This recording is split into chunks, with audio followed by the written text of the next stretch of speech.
Bueno, muy buenos días a todos y a todas. Un enorme gusto estar participando en este tercer curso de políticas públicas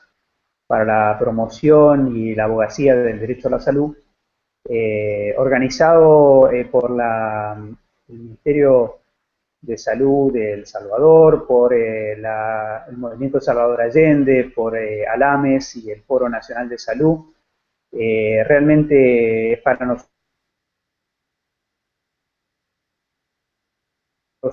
siempre un enorme gusto compartiendo con los compañeros del Salvador su preparación para una de las reformas más importantes en la historia de ese país, un país hermano, un país querido, un país con quien estamos tan hermanados. Me han encargado un poquito compartir con ustedes algunas reflexiones alrededor del concepto de redes en salud. Y bueno, este concepto de redes es un concepto para nosotros muy importante porque tiene mucho que ver con el cambio en las estrategias, el cambio en las formas, cómo nos organizamos, cómo tratamos de concretar, digamos, justamente una de las grandes expectativas de este curso, que es, digamos, la abogacía por el derecho a la salud, para que la reforma de salud del Salvador no esté solamente sostenida, digamos, en una política pública vigorosa y firme, sino también, como corresponde, y lo señalaba en su momento el presidente Lula, digamos, es la idea de que una reforma en salud pasa a ser tal cuando se instala como un patrimonio de la cultura de los pueblos. Y entonces, digamos, resulta fundamental, tan importante como el trabajo, digamos, organizativo, como el trabajo, digamos, en los ministerios de salud, también el trabajo de la difusión cultural, de la comprensión de la población, de qué está en juego cuando se habla de repente de la salud como mercancía o la salud como derecho, digamos, dos conceptos fuertemente contrapuestos, que sin embargo están peleando hoy, yo diría a escala planetaria, como se ve en buena medida, digamos, en los tremendos costos políticos que el presidente Obama está pagando por su intento de lo que llamaríamos quizá una tibia reforma, digamos, en su país, y así todo, digamos, lo que parece para ese país algo, digamos, inalcanzable. Eh, bueno, el tema fundamental tiene que ver para nosotros hoy con esta idea de redes en salud, de redes institucionales, de redes sociales. Y ya en nuestra primera transparencia, digamos, estamos colocando esta idea de que redes tiene algo que ver con un cambio paradigmático. Es decir, que siempre a veces se abusa de la palabra paradigmático en el mundo de la administración, digamos, sin embargo, creemos que efectivamente se trata de un cambio paradigmático porque no afecta solo a la administración, solo a un campo de conocimiento, sino casi todos los campos de conocimiento hoy, digamos, en el mundo, están atravesados por esta palabra redes, lo cual no significa que cada campo de conocimiento interpreta, digamos, la palabra redes de la misma manera. Lo que nosotros vamos a compartir acá es un poco una especie de interdisciplina alrededor de la interpretación de redes, pero sobre todo y fundamentalmente sus implicancias en la organización política y en la organización social, digamos, y en las relaciones entre las instituciones y los espacios sociales. La primera idea es que redes se instala en un espacio que quedó vacío, digamos, porque en el pasado fue intentado de llenar con una perspectiva de sistemas, digamos, en ese debate, digamos, de los sistemas, esa idea de que esa gran herramienta para que la biología, digamos, creciera, se pudiera independizar de la dictadura de la física, hoy, sin embargo, es una herramienta que no ha podido extenderse, digamos, más allá de su espacio de dominio y aparece en el campo social cuando aparece, digamos, como una especie de paradigma conservador. De tal manera que el debate entre sistemas abiertos y sistemas cerrados resulta muy importante. En la siguiente transparencia nosotros vemos quizás un esquema clásico de sistemas, digamos, hay un intento por atrapar lo complejo, digamos, aparece muy claro que sistemas el todo es más que la suma de las partes, pero resulta muy central en ese esquema, digamos, algo que vamos a ver en, en el contraste con la transparencia siguiente, porque la transparencia siguiente inmediatamente habla, digamos, genera una especie de, digamos, de striptease de los sistemas, digamos, es decir, que aparece en buena medida la diferencia entre la transparencia anterior y la que sigue, esta idea de que han desaparecido los límites, las fronteras, lo que en biología llamaríamos la membrana, algo vital, digamos, para comprender la dimensión biológica, porque la membrana es esencial a la vida, digamos. Sin embargo, en el mundo de los sistemas sociales, digamos, es muy claro que no hay tales límites, digamos, y ahí vemos cómo no solamente han desaparecido los límites, sino también se han engrosado las relaciones, porque lo que constituye fundamentalmente la herramienta de red son los vínculos, es decir, las conexiones que existen entre las personas, entre los nodos, entre las instituciones. Sin embargo, esto no significa que no trabajemos con algo que podríamos llamar los bordes difusos, los límites porosos, digamos, porque existen, vamos a decir así, agrupamientos, grumos, digamos, sensaciones como pasa a veces con las grandes ciudades, que uno dice, digamos, se entiende cuando uno está adentro, se entiende cuando uno está afuera, pero no queda claro en qué momento pasa del adentro al afuera, es decir, que las ciudades están como vivas, están cambiando todo el tiempo sus bordes, que además son difusos y son porosos. De esta manera, digamos, a diferencia de sistemas,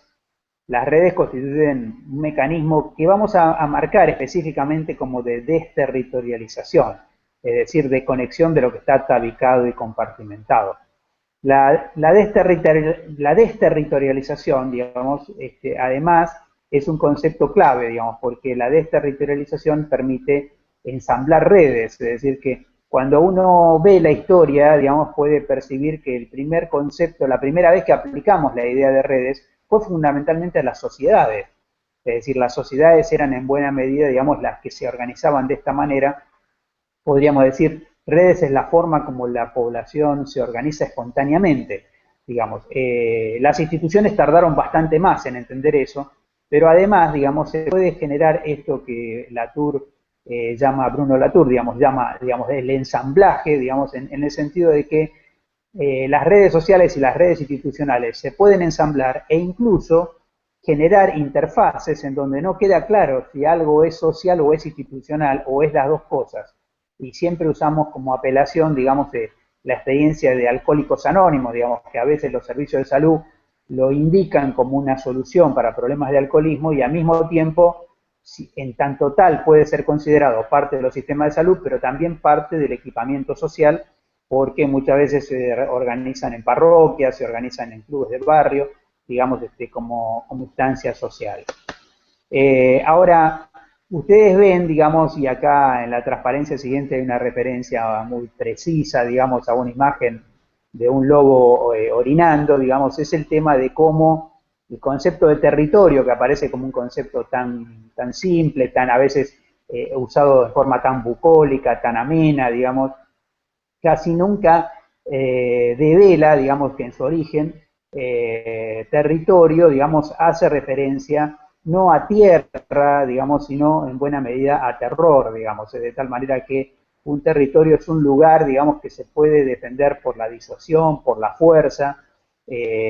por cierto grado de violencia, digamos, y nosotros somos, en cierta forma, digamos, también animales territoriales, digamos. Entonces, digamos, lo curioso de esto es que las redes solo pueden llegar a constituirse como tal si hay algún grado de desterritorialización, es decir, que muchas veces cuando construimos territorios o sistemas de salud de carácter territorial, casi siempre pensamos rápidamente, digamos, en dividir como especie de células, digamos, los cuales estas células digamos, operan como en nuestra cabeza como espacios autosoportantes, digamos. Sin embargo, la verdad de la cosa es que los espacios se enriquecen si se vinculan y si se conectan, digamos. No podríamos imaginar que sistemas territoriales de salud, el tema de silos y bytes y todas las estructuras que utilizamos habitualmente, fueran células autosostenidas, autorresolutivas, digamos, y que todos los problemas de salud empezaran y terminaran allí, digamos. Esos espacios territoriales sin redes, digamos, de alguna manera condenarían a las personas, digamos, a distinta complejidad y calidad de atención, de tal manera que son las redes las que conforman en buena medida el derecho a la salud, dado que la equidad no es un concepto local, digamos, sino fundamentalmente es un concepto nacional e incluso internacional. Ahora, bueno, la idea de redes, como vemos en aquellas viejas telefonistas, digamos, no eran viejas, pero quiero decir que en ese momento nos aparecían como imagen, digamos, de una tecnología antigua. Sin embargo, digamos, en ese viejo formato se percibe como las llamadas redes telefónicas eran verdaderamente redes, es decir, que necesitaban clavijas y necesitaban conexiones, digamos, y personas que las operaran, y el hecho de que ahora sean automáticas, digamos, no significa que algo automático no está reemplazando esa tarea humana de ir constituyendo redes. Por suerte, digamos, la mayor parte, por más redes sociales y Facebook y demás que aparezcan, digamos, siempre somos las personas las que hacemos dinamizar esas tecnologías, que de lo contrario no conectarían nada. Ahora, cuando llevamos esto al mundo de las organizaciones,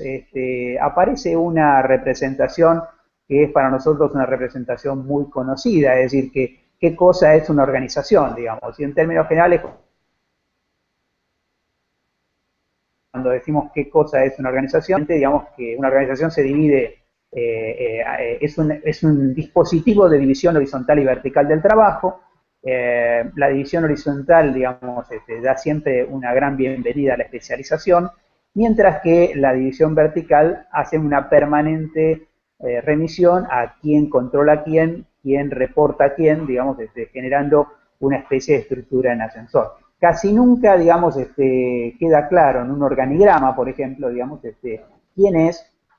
el que debe conectarse con quién, es decir, digamos, nunca hay en el organigrama procesos transversales, sino fundamentalmente, digamos, una clara llamado al orden, digamos, en relación al tema, digamos, de esta especie de principio que viene desde el origen de la administración, en el nombre justamente de Henry Fayol, digamos, la autoridad es el cemento de la organización, es decir, digamos que si no hubiera tal cosa entraríamos en una especie de pánico, digamos, organizacional.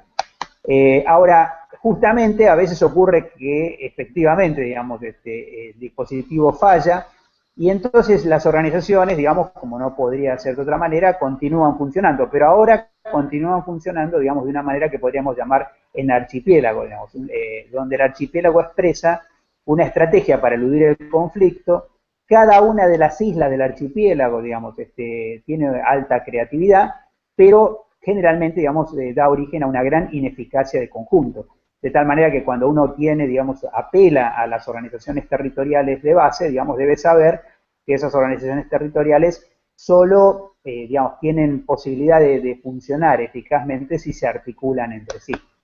Ahora, frente al espectáculo de la fragmentación,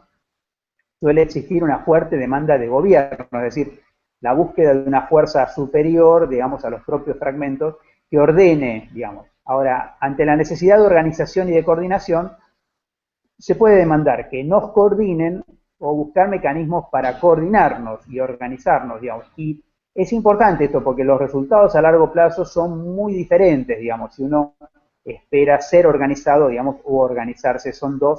lleva a dos caminos bien diferentes, digamos, ¿no? Entonces, hay dos principios iguales y contrarios, digamos, que pueden verse en la siguiente transparencia, donde aparece que este principio, todo poder, especialmente, diríamos así, en ausencia de legitimidad, genera resistencia. Esto quiere decir, digamos, que por la vía del conflicto, digamos, el poder, la pirámide va a fallar, digamos, va a fallar y cuando falla se va a transformar, digamos, en un archipiélago. Ahora, el archipiélago, por ineficacia de conjunto, digamos, llega a entrar en crisis, digamos. Las crisis legitiman altas concentraciones de poder, demanda de gobierno. Y luego de la misma manera, digamos, así como el conflicto envía al archipiélago, las crisis envían a la pirámide. De tal manera que se configura una especie de péndulo organizacional, digamos, que vamos viendo cómo se va articulando, digamos, entre sí, y que en buena medida a veces uno ve en ese péndulo, digamos, dos momentos de su propia historia, es decir, digamos, dos momentos de la propia institución, momentos en que opera como una pirámide, momentos en que opera como un archipiélago. Este es el momento en buena medida, digamos, imprescindible para poder presentar las redes. ¿Qué son las redes? Y las redes son, digamos, son heterogeneidades organizadas, es decir, es algo que llama fundamentalmente a la diversidad, a la heterogeneidad, digamos, e incluso podemos llegar a afirmar que si los nodos fueran homogéneos, poco circularía por ellas, digamos. Así podríamos decir que estas redes se van configurando, pero como se van configurando sobre modelos institucionales preexistentes, se puede llegar a redes por desestructuración de pirámides, y ahí, digamos, la desinstitucionalización opera como una energía creadora. Podemos recordar aquí la larga tradición, digamos, de la reforma psiquiátrica italiana, digamos, que utiliza, digamos, la desmanicomialización como una fuerza para construir algo nuevo en el campo de la salud mental, que justamente son redes de salud mental, y también, digamos, puede llegarse a redes por articulación de archipiélagos, donde la propia autonomía es utilizada como un prerequisito de red. Es decir, que hay momentos en que la descentralización, la desconcentración territorial genera una primera sensación de entusiasmo, digamos, de autonomía, pero esta autonomía puede ser usada, digamos, en el sentido de la rearticulación o puede ser usada en el sentido del aislamiento. Y acá es muy importante señalar, digamos, que la soberanía ahora no viene o no proviene, digamos, del aislamiento, sino que proviene de las redes. Es decir, cuanto más intervinculado, digamos, está un nodo, digamos, más soberano puede ser a partir de la existencia a redes múltiples.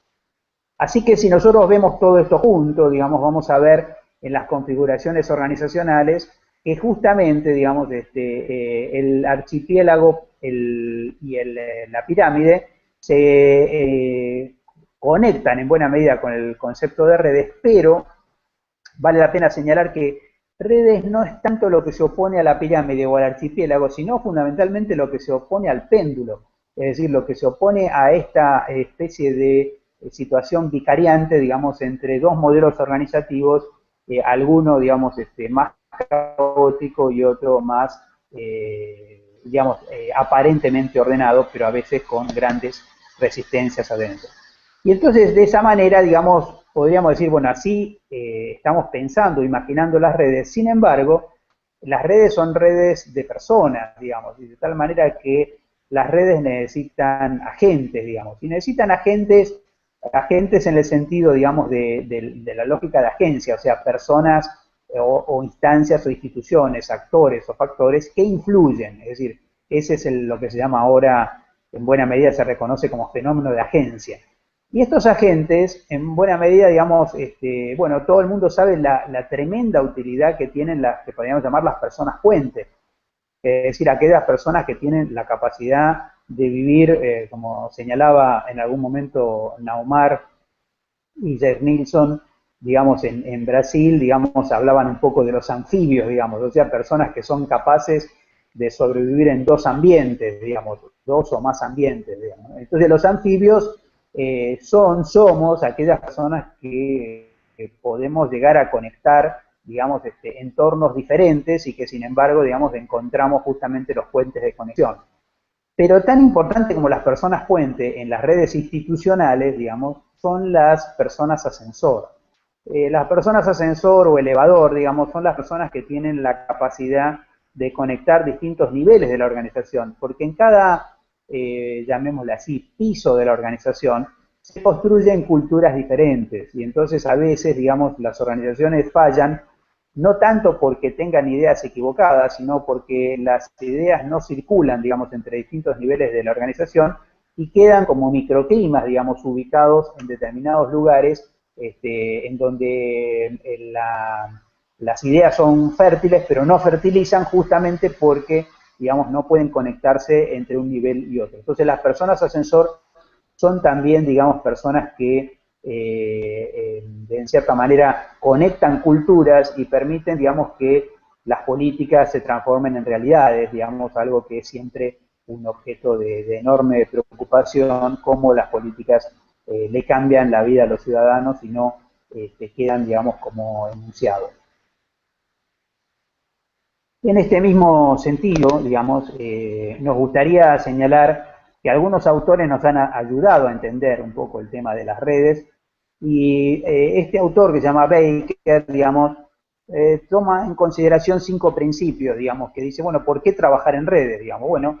por un lado, porque relacionarse parece, digamos, una necesidad humana fundamental. Esto, digamos, después vamos a ver cómo un gran muralista, digamos, fue capaz de entender, digamos, la profundidad de esta frase, pero, digamos,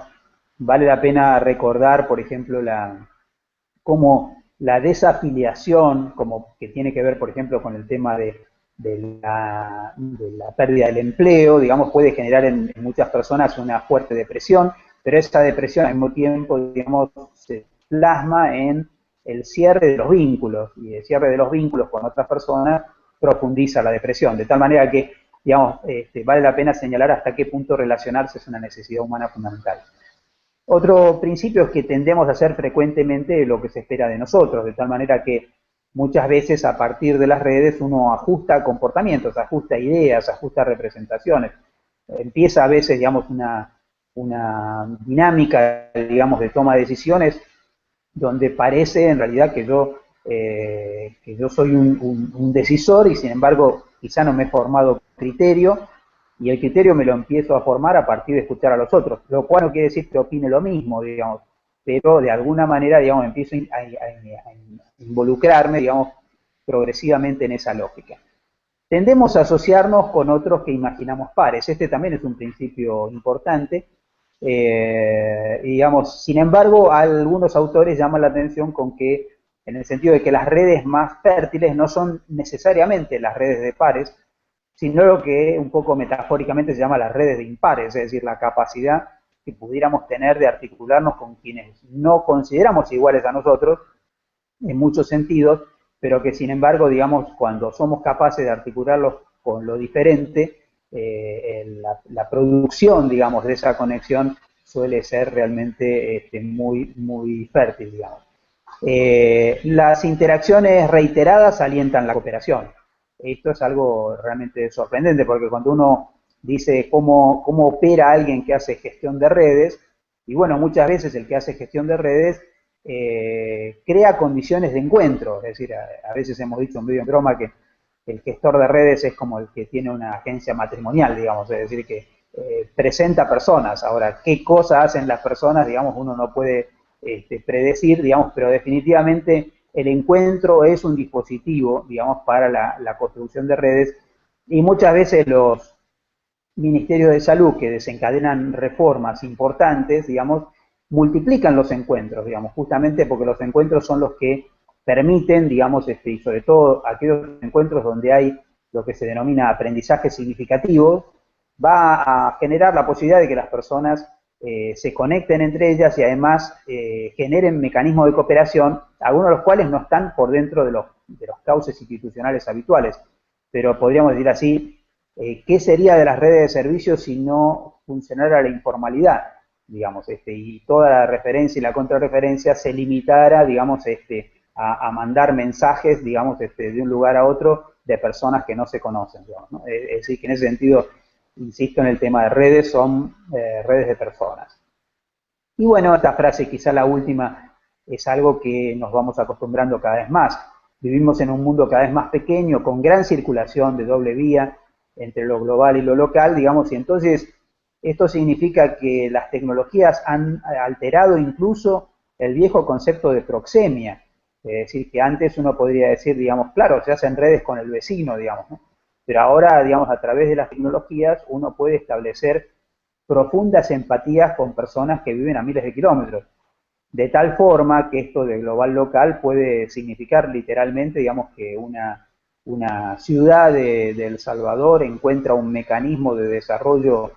económico como consecuencia de un puente que establece con un municipio de Italia o con un municipio de España.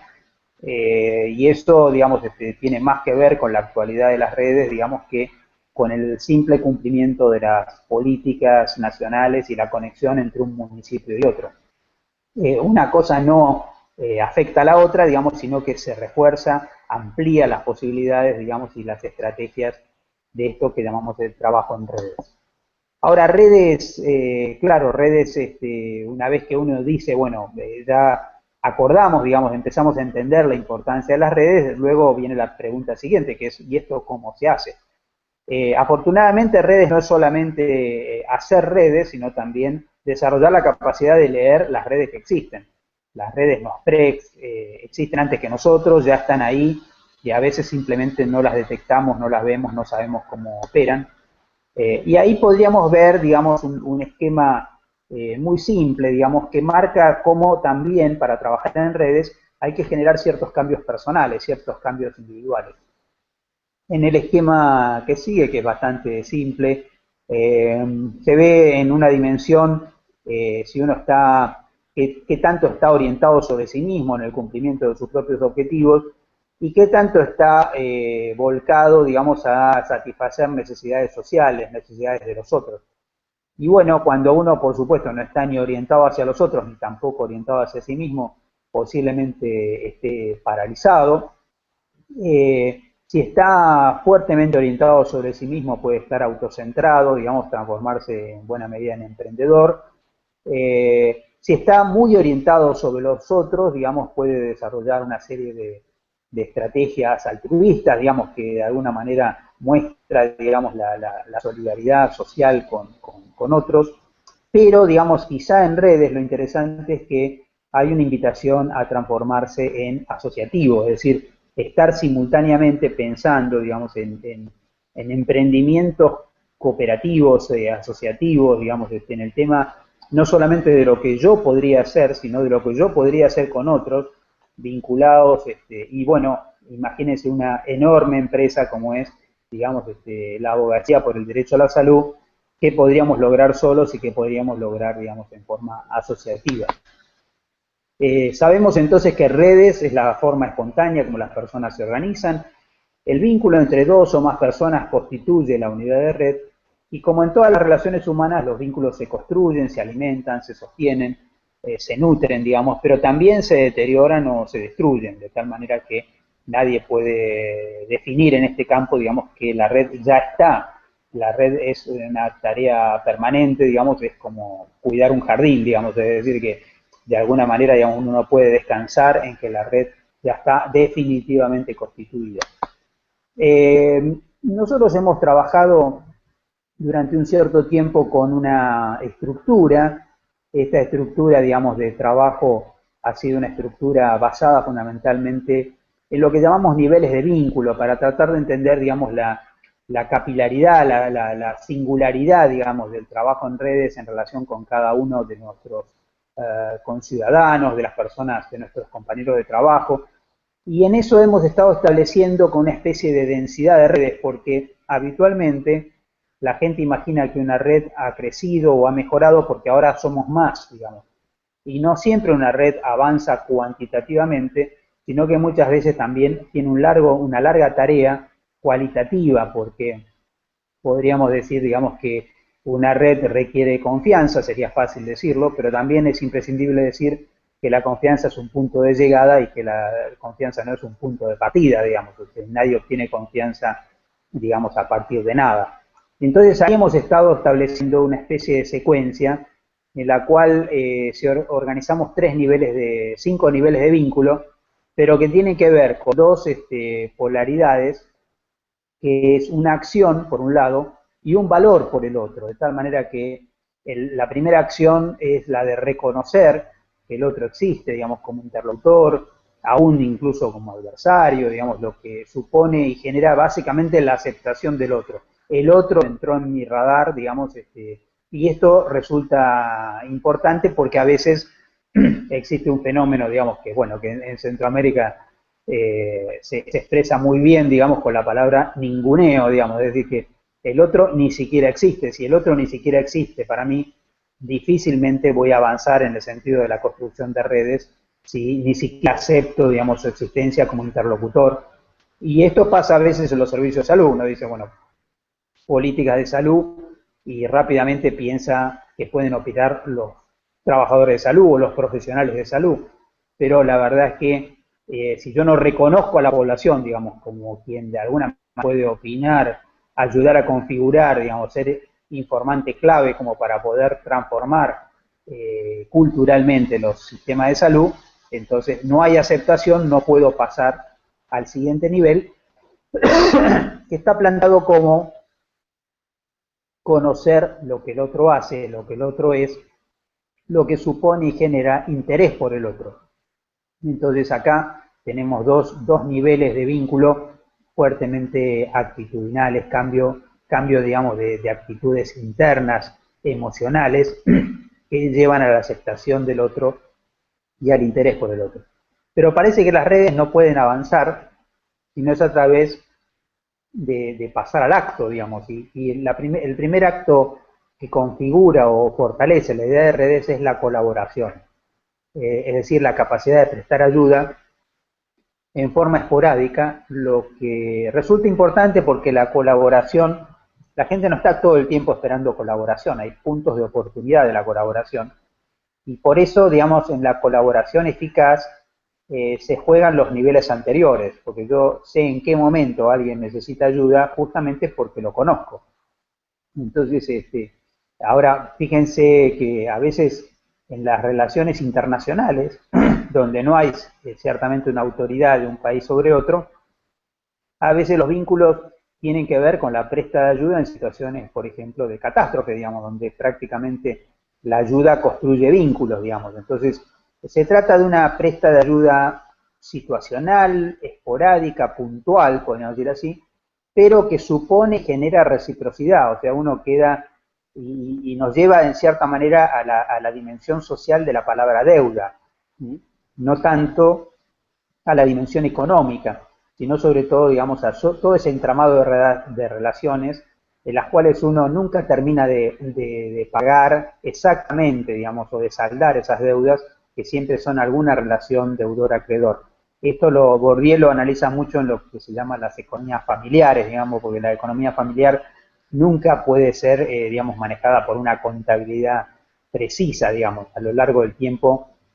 deudores y acreedores se van entremezclando y nunca los saldos terminan exactamente, digamos, en un empate, digamos, generalmente, digamos, los vínculos se realimentan por eso. Así que no siempre la deuda está ahí, podríamos decir así, para pagarla, digamos, sino que en buena medida para vincularnos. Ahora, si esta colaboración, en vez de ser esporádica, se vuelve sistemática, digamos, ya no hablamos de colaboración, sino que hablamos de cooperación. En la cooperación se comparten actividades, conocimientos, recursos, digamos, porque de alguna manera se baja el costo de alcanzar nuestros respectivos objetivos porque existe, digamos, un trabajo cooperativo. Lo curioso es que, digamos, la cooperación genera solidaridad y esto también importa porque el sector salud, conociendo estas dimensiones de los vínculos, puede decir, digamos, que la solidaridad no es un stock fijo de las sociedades, sino que los acuerdos de cooperación producen, reproducen, fortalecen, incrementan la solidaridad en los pueblos y entre los pueblos. De tal manera, digamos, que un país como El Salvador, con, digamos, probablemente uno de los países con mayor cantidad de riesgos ambientales, digamos, puede tener un capital tremendo vinculado fundamentalmente a la solidaridad que, digamos, ha ido desplegando a lo largo de tantos eventos catastróficos que fueron superados fundamentalmente por formas organizativas, digamos, que hoy son parte del capital histórico acumulado por la sociedad y por el país como un todo. Ahora, esa cooperación en donde en general, digamos, cada uno continúa sosteniendo sus propios objetivos, puede todavía ser más compleja si además los que están en cooperación deciden asociarse. Y al asociarse, digamos, se sostienen proyectos o iniciativas nuevas. Estas iniciativas nuevas conjuntas, digamos, suponen y generan confianza. Es decir, podríamos decir digamos, si en la cooperación hay matrimonio, digamos, en la asociación hay matrimonio con hijos. Es decir, que de alguna manera hay proyectos nuevos, digamos, que son la consecuencia del vínculo. Es decir, que solo pueden ser sostenidos en tanto el pacto de asociación lo sostiene. Entonces, digamos, la confianza es un punto de llegada, como se ve en este esquema, y no un punto de partida. Y por supuesto, para no idealizar el concepto de redes, podríamos decir, bueno, pero también hay conflicto en las redes que pueden romper estos vínculos, y aquí la paradoja es que el conflicto duele más cuanto más profundo es el nivel de vínculo, así que, digamos, de alguna manera hay acá un tema paradojal que es, digamos, caminamos hacia vínculos cada vez más sólidos, pero al mismo tiempo, digamos, cada vez hay que cuidarlos más, porque, digamos, romper un vínculo a nivel de confianza, digamos, puede ser tremendamente doloroso, digamos, como lleva implícito, digamos, la palabra conflicto, pues la idea de co-infligir, digamos, dolor, sufrimiento, digamos, entre las partes. Puede haber conflicto en las redes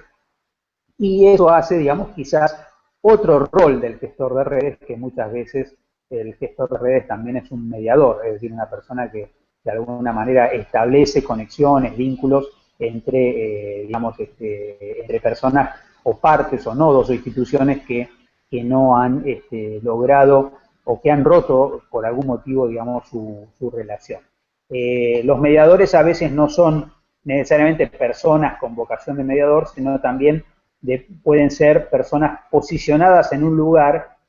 particularmente afectadas por el conflicto. Así que a veces uno podría decir, todos quienes participamos en redes tenemos que prepararnos para ser mediadores.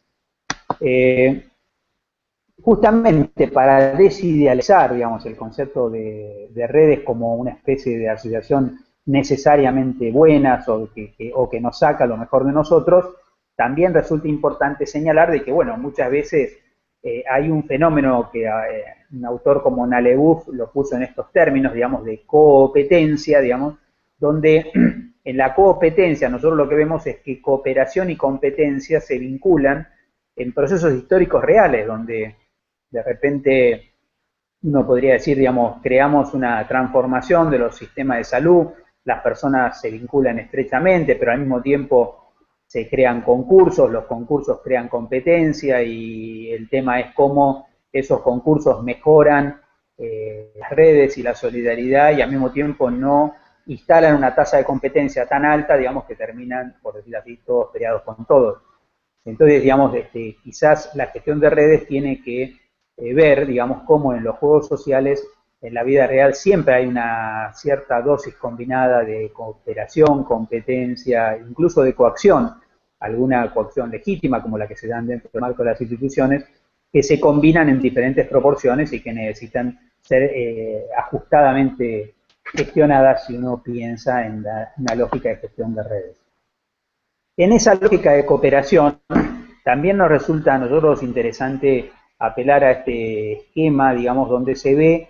de qué manera lo que parece los gigantes, digamos, de la organización política de un país, como son las instancias del Estado o los agentes económicos más poderosos, digamos, que de alguna manera, podemos decir así, votan todos los días a través de su mecanismo de influencia, de qué manera, digamos, estos agentes podrían eventualmente ganar o secuestrar, digamos, poder al ciudadano mediante juegos que se llaman habitualmente de transparencia o opacidad. Cuando un Estado, digamos, desencadena una reforma tan profunda como la reforma de salud de El Salvador, uno debe pensar justamente, digamos, cómo se revierte esa lógica de transparencia o opacidad para que el ciudadano, digamos, sea parte del proceso y no sea, digamos, instrumentado por una reforma que no comprende.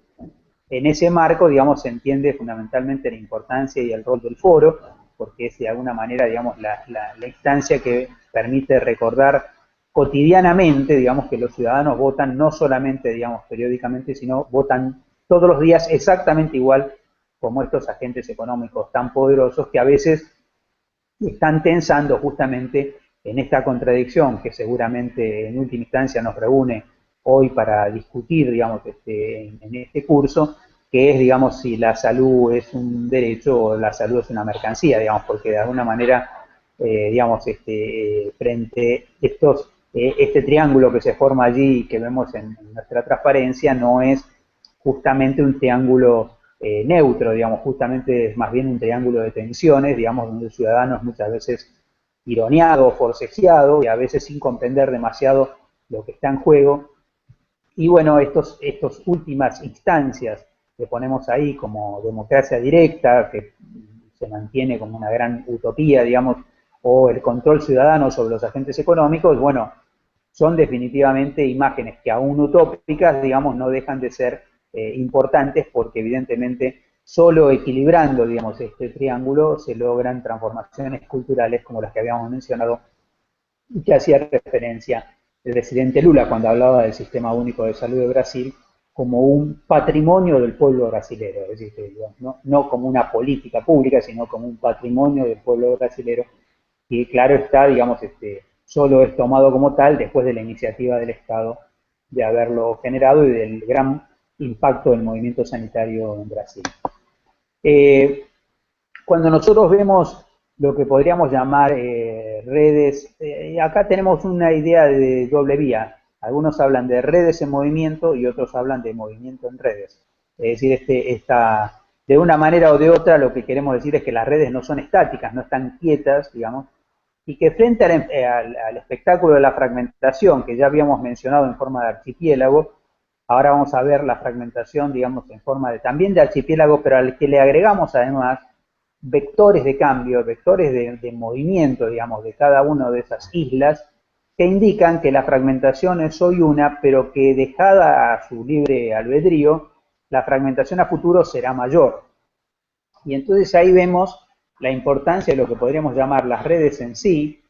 y ahí vamos un poquito con cada toque, digamos, nos vamos dando cuenta de cómo uno puede ir conectando, vinculando, tomando señal de lo que el otro hace, la expectativa de los otros, etcétera. Como ven ustedes en esa transparencia, a pesar de los vínculos y a pesar de que nos resulta más tranquilizador ver que existen vínculos entre los nodos, sin embargo los vectores no han cambiado, es decir, que los vectores continúan en cierta forma o hasta cierta medida, digamos, sin ser afectados. Obviamente esto es una caricatura porque la sola conexión produce algún grado de alteración de los vectores, pero más claro aparece cuando surgen las llamadas redes para. Digamos, en las redes para, digamos, no solamente aparecen los nodos con cierto grado de vinculación, sino que además aparece un factor fundamental que tiende a reemplazar en la teoría de la administración aquello de la autoridad es el cemento de la organización por, digamos, una visión compartida. Y acá creo que puede explicarse la importancia que tiene justamente una dimensión que quizás es tomada en El Salvador como una dimensión importante, pero quizá para la sostenibilidad de la reforma, más que importante, es crucial, es estratégica, es prioritaria, que es la comunicación de la reforma, es decir, la forma como la visión es compartida por toda la sociedad salvadoreña, de tal manera, digamos, que los actores institucionales, pero también los actores no institucionales o los actores que no están necesariamente, entre comillas, subordinados al Estado, son capaces de tomar señal y de moverse espontáneamente en el sentido de la visión. Aquí, digamos, los propios nodos, digamos, han ajustado sus vectores y se están moviendo, digamos, en el sentido de la visión. Una visión que de alguna manera también ayudaron a construir, contribuyen, digamos, a fortalecer. También importa lo que algunos autores, especialmente Laszlo Barabasi, digamos, denomina la arquitectura de las redes.